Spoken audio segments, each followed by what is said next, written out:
Okay, good morning, everyone. We're ready to start. I've got a brief introduction here, and then I'll pass it over to our panelists. We have Dimitri Istomin, Patrick Ochoa, and Raul Rivera joining us today as panelists on remote proctoring. So,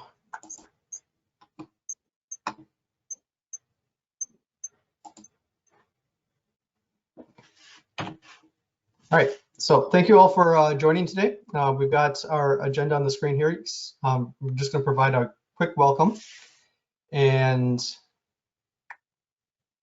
just a second.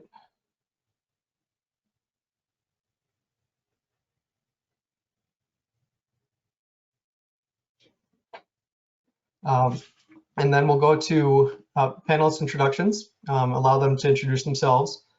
Then I've got some discussion questions on the future of remote proctoring, both before and after COVID. And then we'll have a little bit of time for Q&A from the audience, okay? So a little bit about ASC and why we're hosting this webinar. So ASC provides cloud-based assessment solutions that allow organizations to develop and deliver stronger assessments, mostly stemming around stronger psychometrics, such as adaptive testing and IRT, but also stronger test security, which is why we partner with a number of leading remote proctoring providers. And we're going to talk to some of those here today. If you have any questions about how this might be a solution for your organization, there is my email there on the screen. You're welcome to contact me.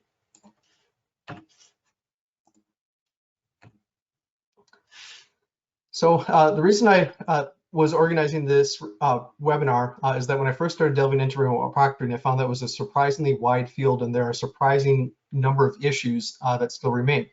One of the biggest differences is AI versus live and versus review. There are actually 3 different types of remote proctoring that's out there. And often, we just group it together as a single term, remote proctoring, but these 3 are quite different. There's also differences in having the proctoring system be a plugin on the browser versus being an installable standalone product. It can be a standalone system that's meant to work with platforms, any assessment platform. And there are some remote proctoring software out there that is LMS only, like it's hardwired to work with Canvas and Moodle, and that's it. But they're very useful for those people who are doing assessment in Canvas and Moodle. There's also differences between high bandwidth approaches and low bandwidth approaches. And I'm sure other differences are out there too. So I wrote a blog post on this. If you're interested, I can provide a link for that that delved into some of these differences a little bit more. I wanted to leave most of the time here to let the panelists talk about their solutions and how they meet some of these needs in the market. So we have 3 panelists today. From Monitor EDU, Don Kastner was unfortunately unable to make it, so we have his co-founder and VP, Patrick Ochoa, with us. We have Dimitri Istomin, who is the CEO and founder of Examis, and Raul Rivera, who is the founder and executive director of Sumati. And I invited these 3 panelists because they, as I mentioned on the previous slide, there's a wide range of different types of remote proctoring providers out there. They can also differ in terms of geographic focus, the types of clients they work with, and so on. So I thought these represented a very good spread of the type of solutions that are out there. So with that, I'm going to change presenter to Dimitri.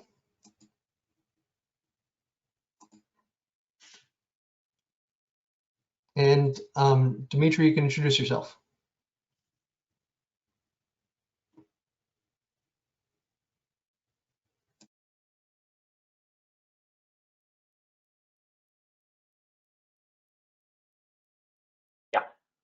Can you see my screen right now? Yes, I can. Thank you. Yeah, good. So, Nathan, thank you very much for inviting to this amazing event, and I'm very appreciative for it. And I will tell briefly about our solution first of all. Examus online proctoring. It is AI-based proctoring solution, and I try to explain about our differentiations, because a lot of proctoring solutions right now exist in the market. We highlight 3 main points about our competitive advantages and about our approach. It is integration, it is flexibility, and it is data privacy. We believe that there are the most important things for our customers and partners. What I mean about it? Yeah. So first of all, about integration. I believe that online proctoring solution, it's not a standalone product like we see in most cases right now, but it should be the built-in feature to testing platform and a learning management system. That's why we are working on deep integration with testing platforms and LMSs. In our terms, integration includes authentication of students and proctors and reviewers. It should be the system protected from taking the exam without proctoring. All information about proctoring sessions should be sent to testing platform. And finally, customer should use only testing platform and learning management system to do all the examination process. And proctoring system is just add-on feature. The second thing about flexibility. We are a very strong technical team, and that is our strong point. And we aimed to support any platform, any client device, and any infrastructure. And so, for example, firstly, we supported only Google Cloud and AWS, but we found that our customers would like to get the system in different cloud in different countries, and not any country has their own AWS data center. That's why we built very powerful DevOps level of our software. We have open API to connect any testing platform, and just a couple of weeks ago we launched our mobile application. So right now we are we can take the exams even on mobile. And the third thing, but the most important, I believe, about transparency and security.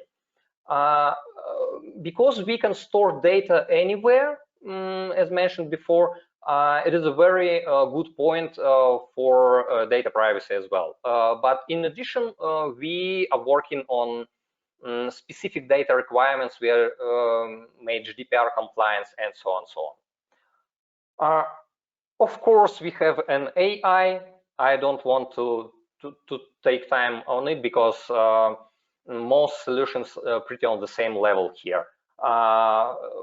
One thing that I don't know other solutions that can detect mobile phones and headphones, for example. Because of our approach, we are geographically agnostic, and we have customers right now in all regions. Because we are targeting partners and huge customers like ministries of education or huge universities or corporations to take a lot of exams, and we provide just a technological platform, and on the top of it, partners and customers can build the whole process. Yeah, thank you very much. I think we can proceed. Okay, thank you, Dmitry. Then I will be passing this to Patrick.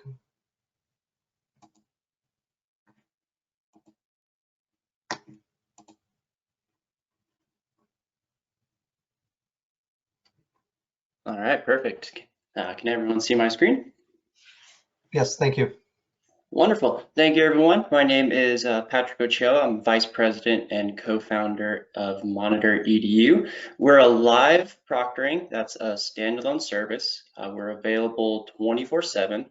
One thing that sets us apart from some of the players in the industry is First and foremost, we don't require any downloads of technology to the test taker's device or mobile phone, and we don't require any appointments. So if it's middle of the night and your candidates are eager to take their certification exam, they can connect up with one of our proctors.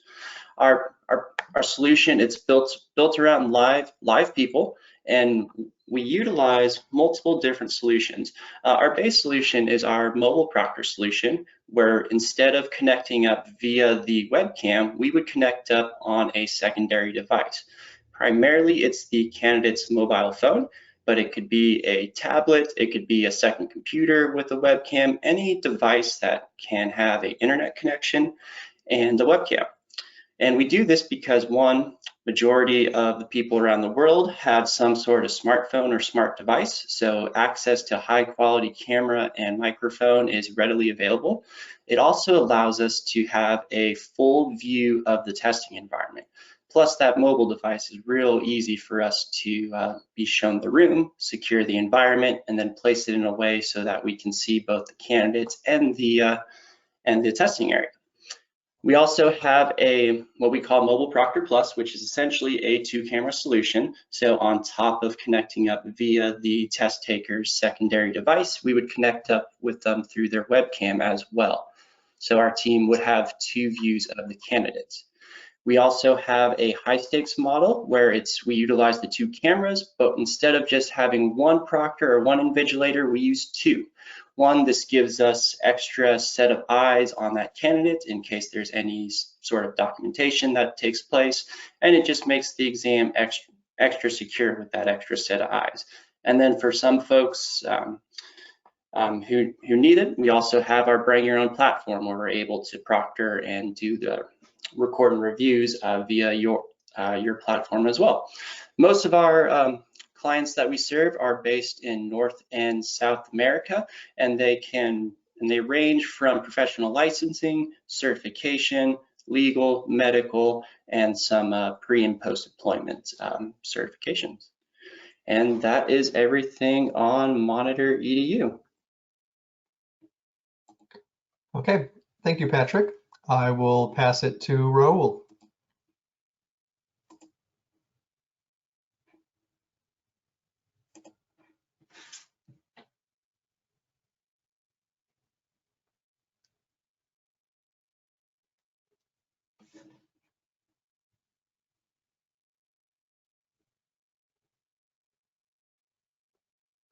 I think Carol should unmute yourself. Thank you. Can you all see my screen? Yes, I can see your screen and hear you. Thanks. Perfect. Thank you very much. So it's a pleasure to be invited to this webinar, and allow me to introduce what Sumati is. Sumati is an AI-powered proctoring solution. It's very similar to all the proctoring solutions that are right there in the market, but we came out here to the market with a couple of goals that we wanted to achieve. One of them is, accreditation challenges that have been presented in the markets like Latin America.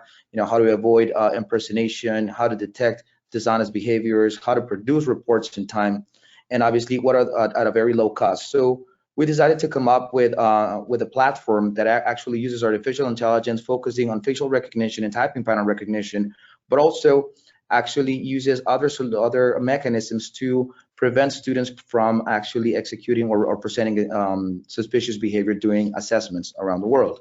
Our key components in terms of the functionalities and features that we bring to the market, again, go around facial recognition and typing pattern, but we're also very focused on using computer vision to do things like object detection, to do things like detection of emotions and produce information that is going to be useful when it comes to big data and predictive analysis and reporting, right? We combine the factors of authentication and validation of identity that AI brings to us with other more manual aspects like ID scan, for instance. We are very focused also on the security that we can provide to exam takers and institutions when it comes to taking control of the application and just monitoring things like bandwidth, other applications that might be opened, controlling the access to those applications, controlling access to commands like copying and pasting, right? And we're trying to be as flexible as we can when it comes to the type of processes and workflows that Samadhi brings in order to adapt ourselves to the operation and expectations of each of our customers, because we have realized that in different regions and countries and institutions, you know, the requirements for supervision are different. There's a lot of things that we, yes. Yeah, sorry to interrupt you, but I stopped seeing your screen when you went full screen off the slides. I'm not sure, Patrick or Dimitri, can you see Raul's screen? No, I just see the blank screen. Yeah. Oh, apologies for that. Let me go out of full screen instead then. Can you now see my screen? Yep, now I can. It was just a problem with the full screen. Okay, thank you. So we'll continue like this. Again, as I was saying, I was discussing the functionalities that we have with Samadhi, right? And I was just going through what you know, the AI functionalities that we have created are, you know, typing pattern recognition, again, facial recognition are just two of them. We believe that multiple factors of authentication are critical when it comes to proctoring solutions, but we're also implementing other features by the use of computer vision powered by a machine learning model. Right. So those are key components, but we're also including other more manual aspects that allow us to take control. We believe that you know, when we're able to monitor and control things like keyboard monitoring, or you know, commands that are to be executed with the keyboard, applications that shouldn't be used, if we're able to monitor that, then the experience of supervision becomes even more rigorous and effective. Right. Again, we're also very focused on the standards for integration. We're using LTI integration, and we have a secure API layer as well. We're compliant with the LTI 1.0 standard, and we're now focusing and transforming our application into 1.3. So right now, that is a strong focus for us. We are a SaaS platform. We live in the cloud. We are supported by our cloud provider, AWS, and we're really focused around security controls as well. We're working with partners, and we've been working with partners, you know, in terms of being compliant with a lot of security regulations for software applications in the cloud, plus also for data protection regulations that exist out there in the market. You know, we have you know, new features coming in right now that would go around more of audio and video supervision, obviously enhancing the AI component of this and being able to come up with functionalities that will complement all that we already have with Samadhi. We've been fortunate, you know, to have very good stories in 2020. And I know we will do a deeper dive when it comes to talking about the pandemic experience, but we've been able to reach many markets around Latin America and in Europe as well in just 1 year of being operating, right? One of our biggest customers is ICFIS in Colombia. And we also have been able to partner with Cambridge as well. Our focus right now is not to be a monolithic.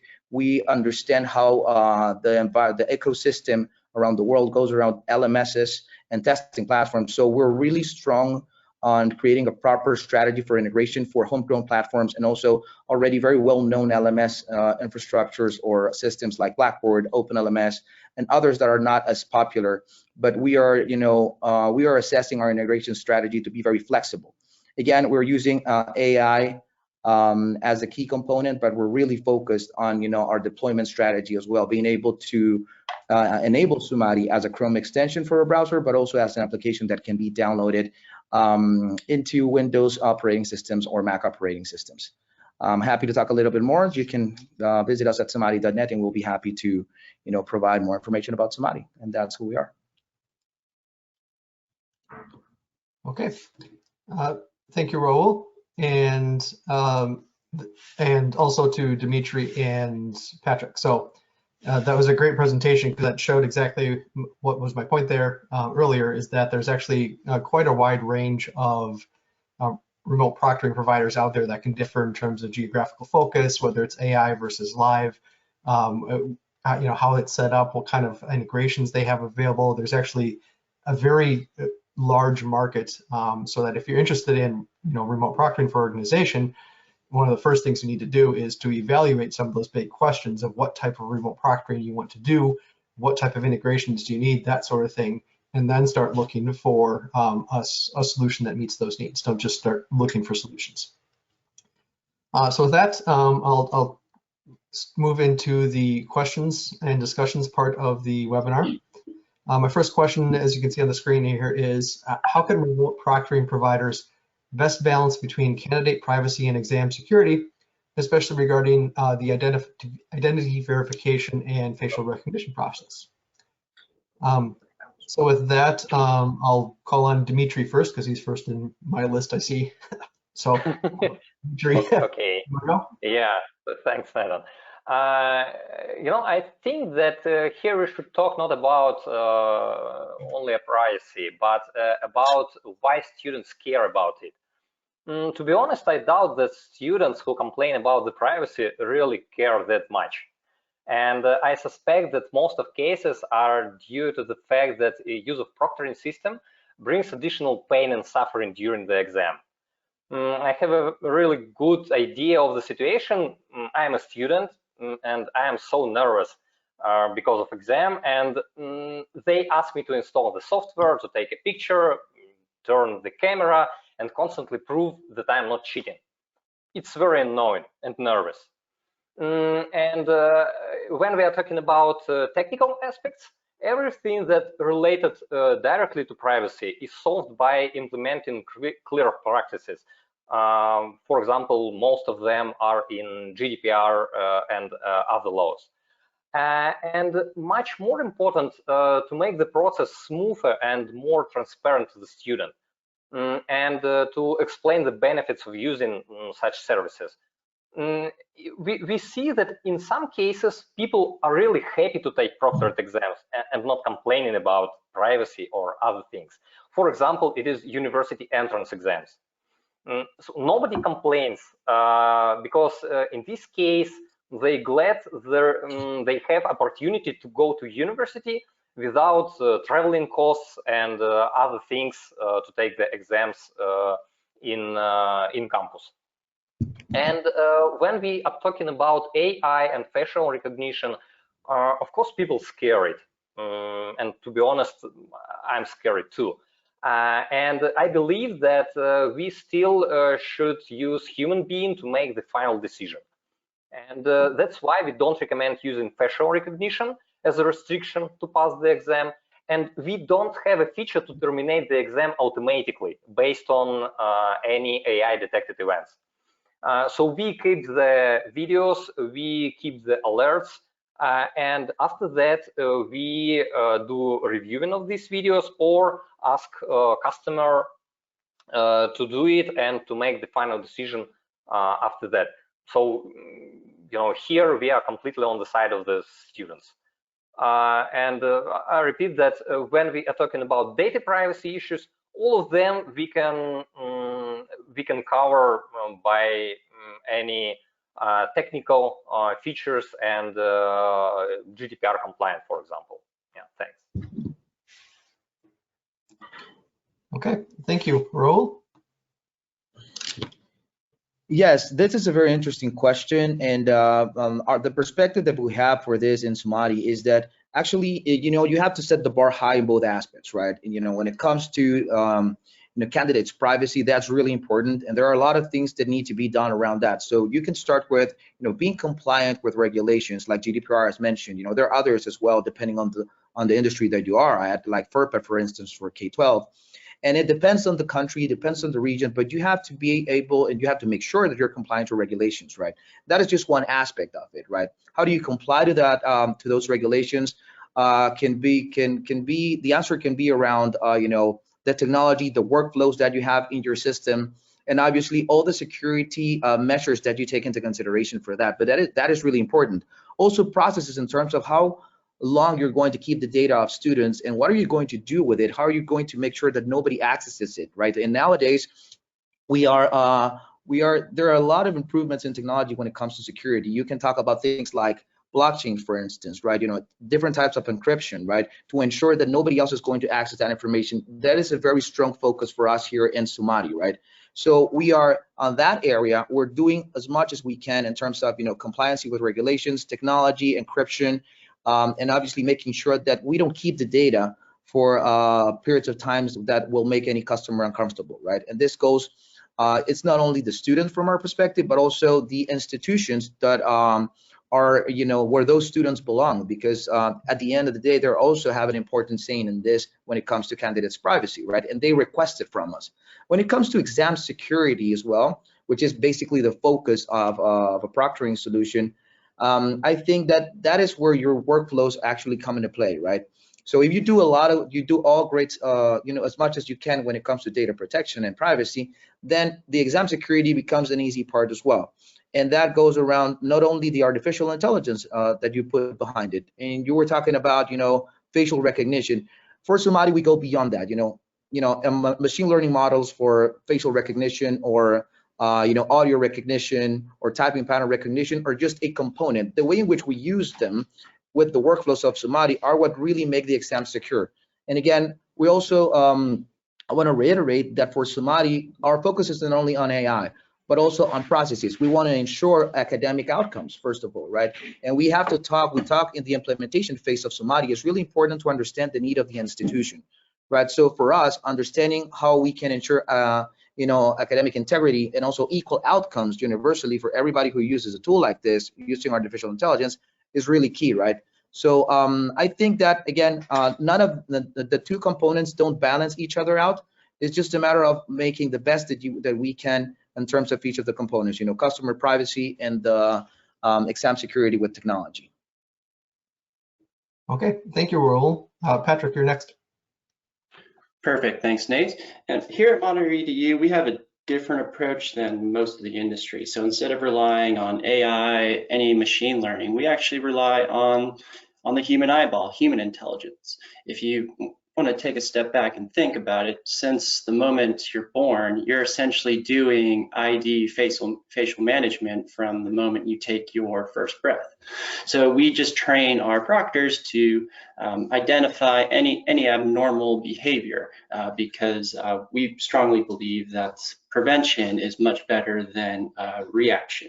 And then in terms of how we focus that towards exam privacy and exam security, for exam privacy, we don't integrate into any LMSs, any test deliveries platforms. So it allows us to really only collect the data that we need, which is the candidate's name and probably their email. And then in terms of exam security, we work with partners that actually lock down the physical platform. So we don't need to integrate into any systems on the client and even on the test taker side. This keeps their data secure while it allows our proctors to proctor the exams online in a secure manner. Okay, thank you. Then the next question is, what is the biggest lesson you've learned from delivering during the COVID pandemic? Raul, we'll go first with you on this one. All right, thank you. Yes, I think that for us, the biggest lesson learned here is the awareness that we and our customers developed around the massive potential of online supervision and all the positive impacts that come with it, right? Whether they are financial or operational, the positive impacts are significant in the industry of supervision right now. But mostly, the awareness on the opportunity that this generated, because we were able to proctor and supervise exams in different markets. And we impacted positively, the lives of more than 500,000 people in just a year, right? When Somati was just starting to go out onto the market, right? And this goes, from countries in Europe and Latin America as well. We were able to allow people to continue in their personal development, their education, while also allowing them to stay safe during one of the most difficult times that this world has had to go through, right? So for me and for Somati, I think that the awareness that this generated, right? Because, before the pandemic, I think that there was an idea already that online education and online supervision were a trend, and everybody thought that this had the proper potential. Now during the pandemic, this was proven to be true. So the awareness that was generated was a significant lesson for us, and it also allowed us to learn what we didn't know about what online supervision across different markets around the world would require, right? And because of those lessons learned, we are now, very focused on, not only improving our product with new functionalities and workflows, but also from a process perspective, improving ourselves and being really focused around academic outcomes and, and equal outcomes and integrity when it comes to supervision. I think that for us, that was our biggest lesson learned. Okay, thank you, Raul. Patrick, you're next on this one. Perfect. So I think the biggest takeaway and the biggest lesson we learned during this pandemic that video conferencing, it's here to stay. It became the new norm. So really it made live proctoring a much easier and accepted practice, because for the last 18 months, majority of the workforce has just gotten so accustomed to doing video conferencing, live videos through Zoom, all the other media platforms out there. So when it comes to talking about live proctoring, it's become a lot more of an accepted practice remotely, because it's just what the corporate environment does in a day-to-day basis the last 18 months. So really our biggest lessons that we learned that it's live proctoring, it's accepted, it's here to stay, and it's just going to get easier and easier to use as technology grows. Excellent, thanks. Dimitri, your turn. Yep. So last year was a year of explosive growth for us. We took 10 times more exams than in 2019, and we are operating already 5 years, so we are not novice in this field. And we had to work on scaling the technology and support a lot. Looking back, I can say that everything went well. We didn't lose a single client, despite the fact that we had some technical problems during the year for production exams too. And there was a situation that I remember, and I will remember at least some years, during a very important exam with a very large customer. After that, we found that only 10% of videos was recorded. I was very ashamed in front of partner and the customer. And after that, we spent a lot of effort on research. And finally, we found an error in the cloud provider, which was, by the way, the top 3 vendor. And to do the research, we burned at least $10,000 for cloud computing just to prove this error. But I'm still glad that we found the reason, and we proved our technical competence finally. So the bottom line from this situation and from mass of others that we should keep the perfect level of communication with partners and customers. Even in case if something goes wrong, we immediately report, help to resolve, and that's why we pay attention not only to technology, but to support in equal measure. Okay, thank you.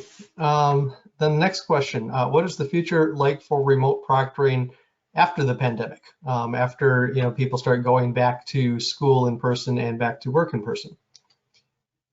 So Patrick, you're first on this one.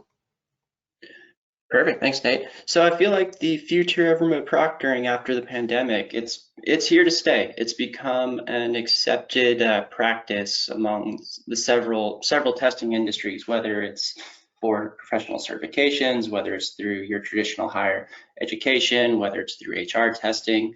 Everything virtual has become normal. So live proctoring, it's here to stay. It's what candidates are now asking for. Instead of having to go to that test center or to that convention center once a year, you get to stay at home at the convenience of your home office or at your place of work and being able to take your exam without having to spend all that time and commitment just to go take an exam. Okay, thank you. I can definitely relate. I remember when I took the GRE, I had to get up at like 6:30 a.m. and drive an hour to take it in person at a test center because that was the nearest place. Next is Dimitri. What is you see the future like? As I mentioned in my presentation, I believe that any LMS and testing platform will have built-in Proctored functionality, and that is the close future. Of course, after the pandemic, we will see reducing number of proctored exams, but at the same time, we see more and more universities and companies starting moving exams from offline to online. So that's why the market will be good. At the same time, I see that exams are not the best way to test learning outcomes. And I believe that someone will invent some amazing technology for this purpose. I don't know, Elon Musk, computer-brain interface, and in this case, online proctoring is completely useless. So it's different aspects.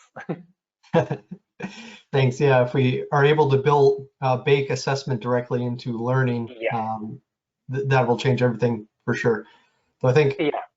it's not going to affect everything. Like, it certainly affects, K-12 and university learning, but a medical certification exam that's acquired over 6 years of training, that's different. Yeah. All right, Raul, your turn. Thank you. I have to agree with my co-panelists over here. I think that online supervision or proctoring is here to stay, right? And it will become the norm. But we also have to understand that we're still on a nascent phase when it comes to online proctoring, right?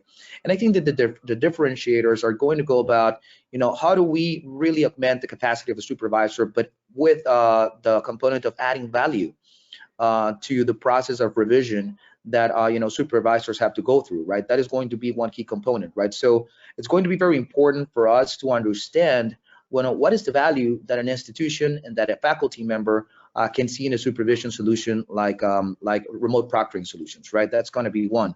Also, I think that in order to increase adoption, I think that students also have to see the value of this, right? And as you were saying, Nathan, it's very good when you're not required to wake up at 6 a.m. in the morning and go to a remote place drive for an hour to take an exam, right? But on top of that, we have to ask ourselves the question of what are the other values that we can show when we present the proctoring solutions to students, right? So those are going to be key components. Again, I think that we're yet to define the industry, and I think it also will evolve beyond education, definitely beyond higher ed and also beyond K-12. I think we can explore, other industries, like corporate training, banking and others, where remote supervision is going to be needed and critical for processes, right? So I think that there's a lot to be defined yet after the pandemic when it comes to remote proctoring and supervision, right? And we like to think about that situation in terms of many opportunities that we're still yet to define and understand, right? So again, it's a matter of assessing the market. It's a matter of also making sure that we understand the operation of different institutions around the world, institutions of different industries, also generating awareness within our teams of the different cultural aspects that exist around the world, right? Because that is really important when it comes to supervision and data protection regulations and stuff like that. Also, I think that it's going to be critical for us to enable more standards when it comes to a remote proctoring. And I think that the IMS Consortium is doing a great job, and actually last year, because of the pandemic, launching the LTI 1.3 standard was just one step towards, tech standards that are going to be needed. Again, a lot of things are going to revolve around cybersecurity, because again, this is critical for data protection. We're dealing with information that is personal, and we have to be very aware on things that are going to evolve around cybersecurity with regards to that, right? So I think that there's many opportunities, and I think that the market and solutions like this ones are going to evolve significantly as the years pass, and I think it's going to go very fast as well. That is our opinion. Okay, thank you. Then we have time here for the fourth question, but while we answer that, all the attendees, if you have questions that you want to ask our panelists during the last 10 minutes, please put them in the chat, and we'll go through after we do this fourth question here, okay? So fourth question is, what are your major concerns with doing international or multilingual work? Dimitri, you want to take this one? Yeah, of course. It's very interesting for me personally to have a deal with customers all over the world. So, and I see that first of all, it is about any cultural aspects. For example, in different regions, I see that, for example, if a person didn't come to the meeting And should I vet him or her or not? It depends on the region. And in some regions, I have, I know, 90% of fault when a person is not coming to the meeting, and in some regions they are very, very accurate. And some things are very so from general things about localization, about technical support, it's very very obvious, probably using some tools to translate, to do the localization. So we established this process very well. So from technical perspective, we don't have any issues to go to different countries, to add new language, and so on and so on. At the same time, it's much more interesting to learn more about different things. For example, we go deep into projects in the Middle East. We have some of them there. And first of all, we faced with the issue when AI couldn't recognize the face of girls whose face is covered. You know, and it was the problem. After we trained the neural network on people wearing masks, it was just a coincidence that we made it. We solved that issue, and after that we faced with the problem that we should keep separated males and females during the exam, and for proctors and reviewers as well. So we should do some filtering to avoid access of males to female recording. And based on it, we are improving products for specific regional needs. And I repeat, it's very interesting for us, and we are ready to go deeper in different regional aspects. Okay, thank you. Raul, please. Thank you. Yes, for us, one important thing to keep into consideration that could be considered as one of our concerns is, having the proper cultural acumen when it comes to, a particular region, right? Understanding, cultural aspects, data regulations and all, and obviously, the nuances that an institution has on their operations, right? That is critical, and it's a challenge, right? Because every institution around the world, and even in the same country, is different, and they have their own operation processes, right? And we have to be flexible enough to be able to adapt to those processes, right? That's one. And the other one, which is really important for us, is the customer care part of this. We have to be able to localize teams that are able to provide the proper customer care to our clients in different parts of the world, right?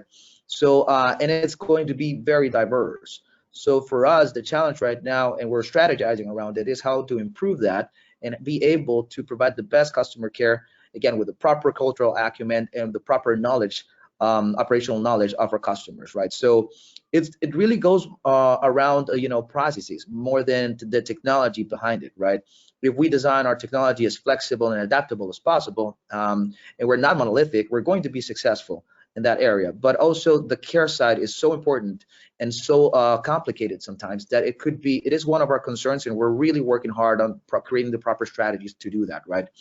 Again, and one of the aspects is, the multiple languages that we had to manage. Okay, thank you. Patrick? Yeah, from Monitor EDU's perspective, we don't have any major concerns with exams that are delivered multilingual. So we as a company, we just we staff accordingly. So we have proctors who speak French, we have proctors who speak Spanish, we have proctors who speak Portuguese, we even have proctors who can speak Mandarin. So depending on the area, we're probably already adapted to the cultural concerns. The company already adheres to all the ANSI, GDPR privacy concerns that are out there.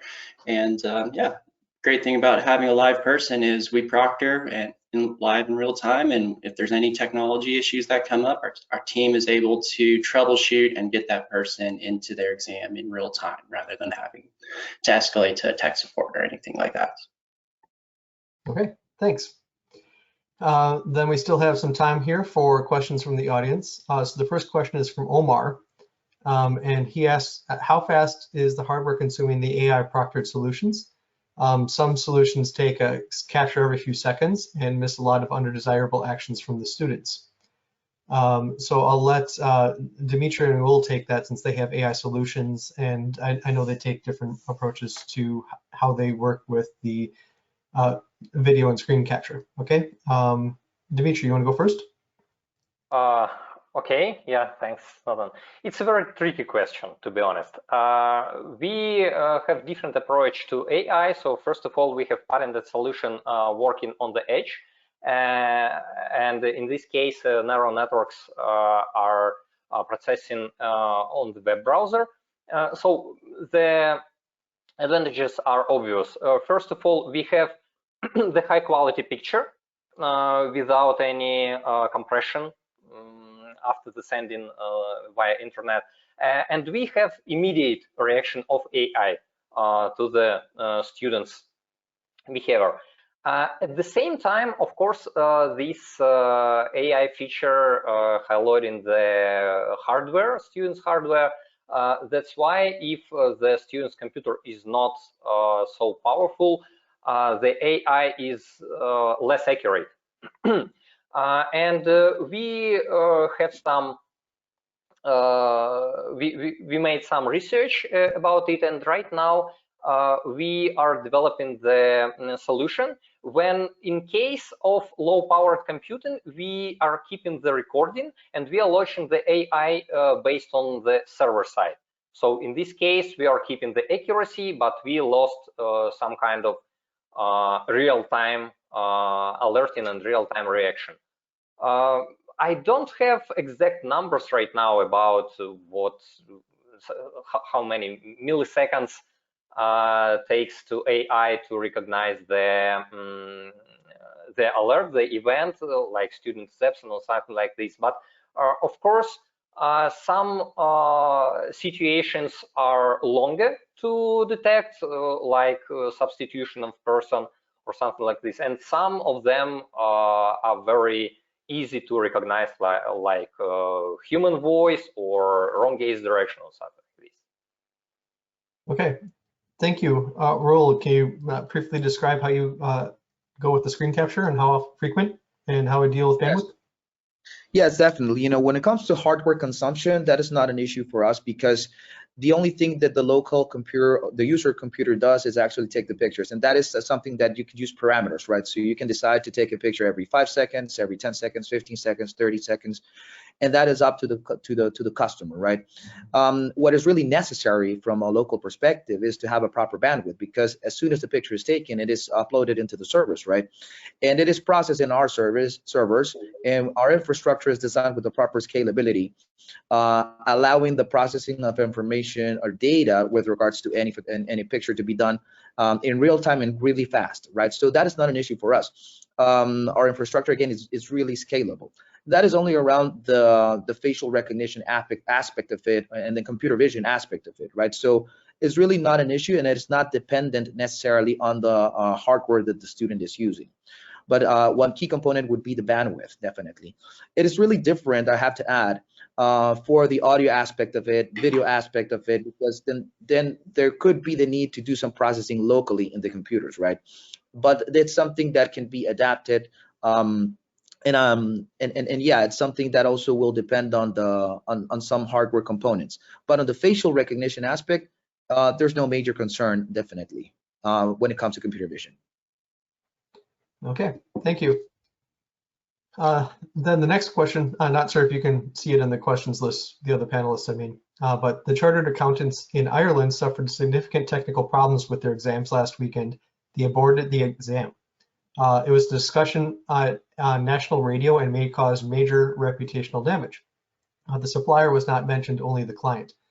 How do you manage this risk for yourselves and for your clients to ensure robust delivery?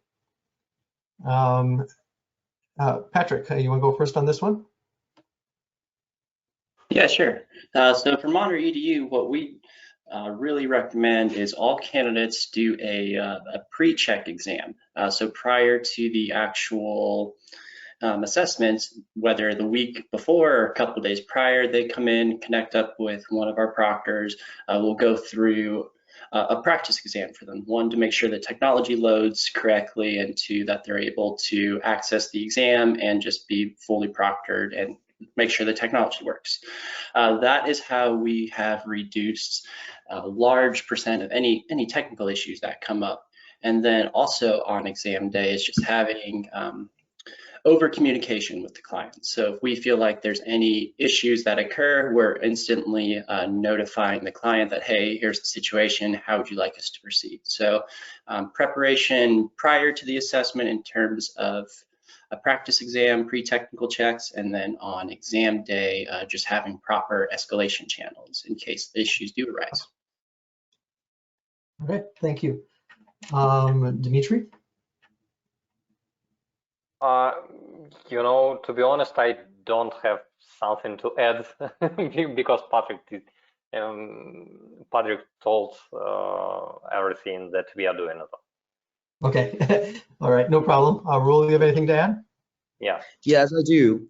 For us here in Samadhi, it's critical. The implementation phase is so critical. We have to work hand by hand with our customers in terms of making sure that our platform is going to respond properly, right? So we do the proper testing in the implementation phase, right? We go from load testing to stress testing. We evaluate the application's health while massive examinations that are simulated as well, and we make sure that we involve the customer in the process, right? So that is critical for us, and that is one of the ways in which we take care of this. Plus, additionally, we set up the proper care processes in place, and in most of the times, the customers or institutions want to work with us in that area, right? So they want to provide level 1 support, we provide level 2 support, and if we work collaboratively with the institutions, then we are minimizing the risk to as much as we can, right? So those are the things that we consider when it comes to these types of risks, Nathan. Okay, thank you. Next question is from Elias, which is more for me. How about the possibility of shuffling exam questions and shuffling answer options? Possible to include photos in the question or possible answers? Yes, Elias, that pertains more to the assessment delivery platform than the proctoring platform. ASC's assessment delivery platform does all those things, and it does other things to improve the security as well, such as adaptive testing and linear on-the-fly testing and requiring unique test codes or passwords for the candidates. So there's a whole nother level of security that goes into the exam that's beyond the proctoring piece. And that's an important thing to consider when selecting a provider. Adaptive testing is a key thing there because that personalizes the exam for every person.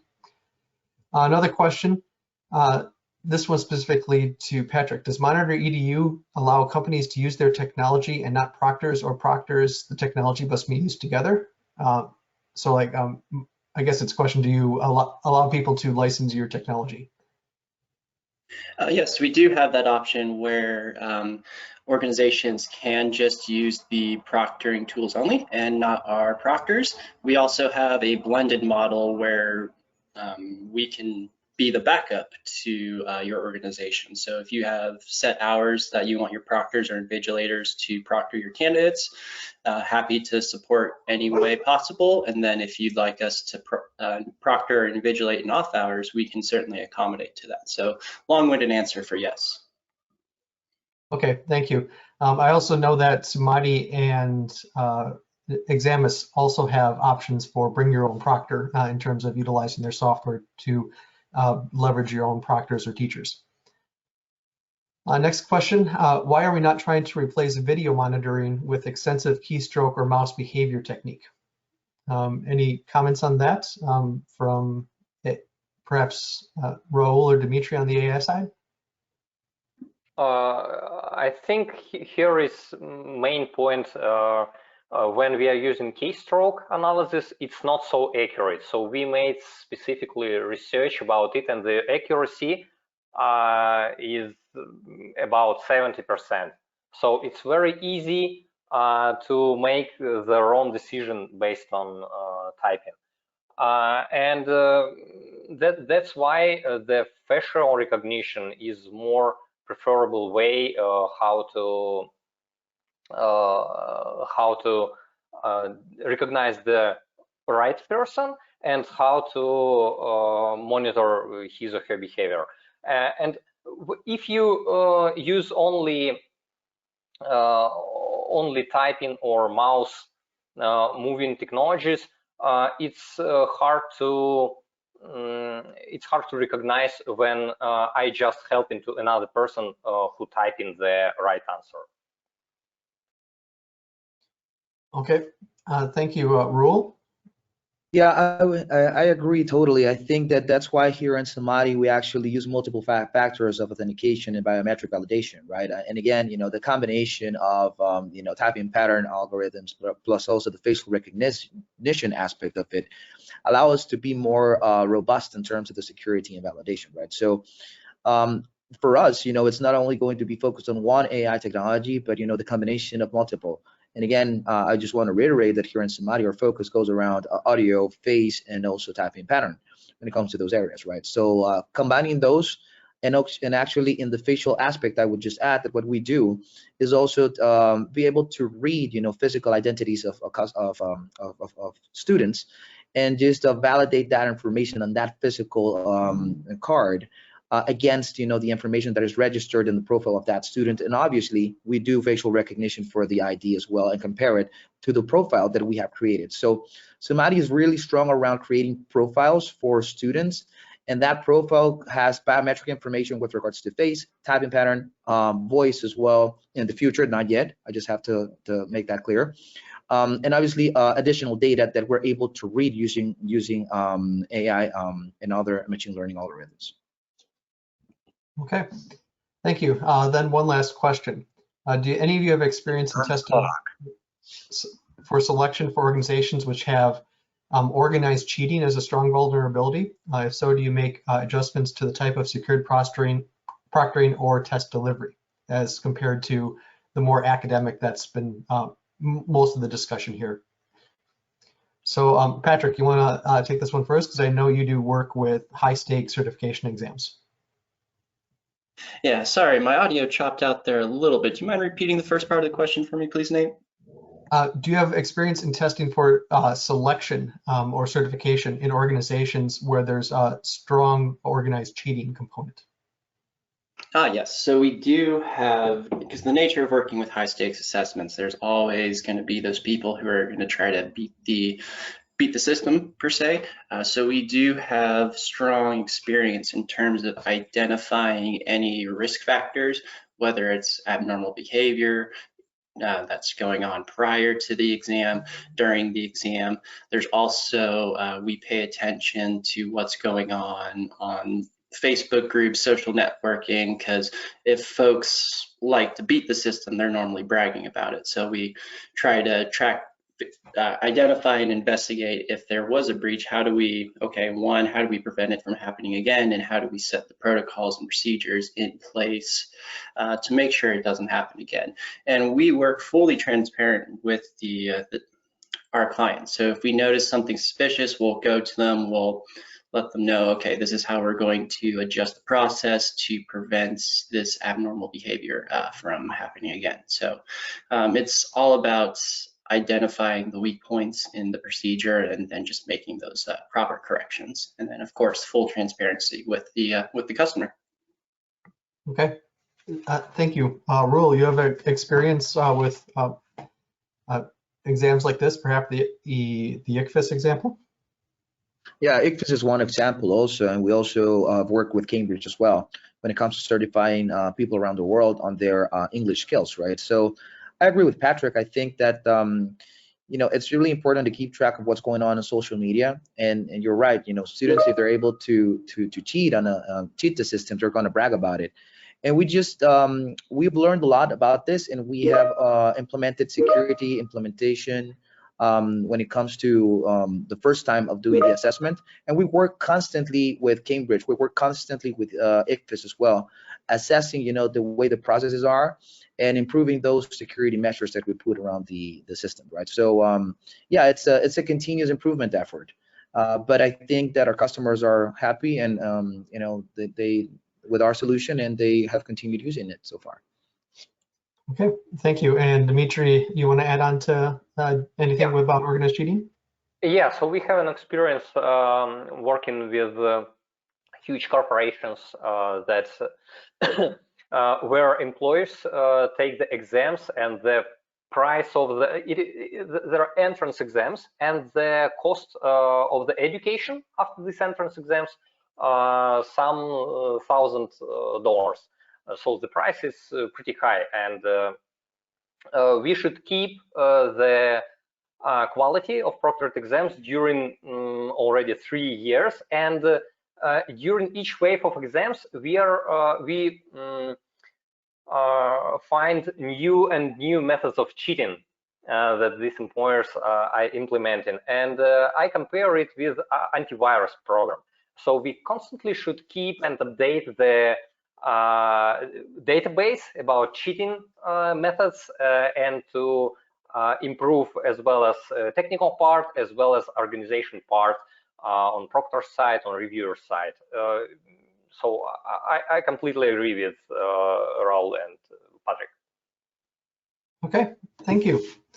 Well, and then with that, we're out of time. We're a little bit past 10 o'clock here, US Central Time. So thank you all that are still on the line.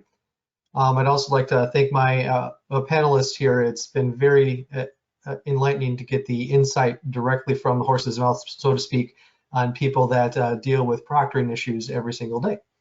Those of you who are interested, I've got the websites of these organizations up here on the screen, or if you need to, you can reply to the contact info for the registration of the webinar, which is me or Jory Boswell, who's on the ASC team, and we'd be happy to introduce you to Dimitri, Raul, or Patrick. So with that, I'll let the panelists also say goodbye and give a closing as well, and thank you all for your time. So Patrick? Yeah, really thanks everyone for attending this panel. Thank you, Nate, for organizing it. And for anyone who wants to learn more about how Monitor EDU Proctor's assessments live, feel free to reach out to us. Love to have a conversation with y'all. Okay, Dimitri? Yeah, thank you very much for this meeting, for this webinar. We will be happy to answer a question, to solve your issues. Feel free to reach out us, and Nathan, thank you very much for inviting. You're welcome. And Raul? Yes, Nate, thank you so much for inviting us to participate over here, and thanks to everybody who took the time to listen to us. I'm glad, I hope that the information that we presented is useful for all of you, and looking forward to talk to you in case you're interested. You could also contact us at info@samadi.net, and hope to talk to you soon. Thank you again for your time. All right. Thank you, everyone, and thank you again to our panelists. Everyone, enjoy the rest of your week. Bye.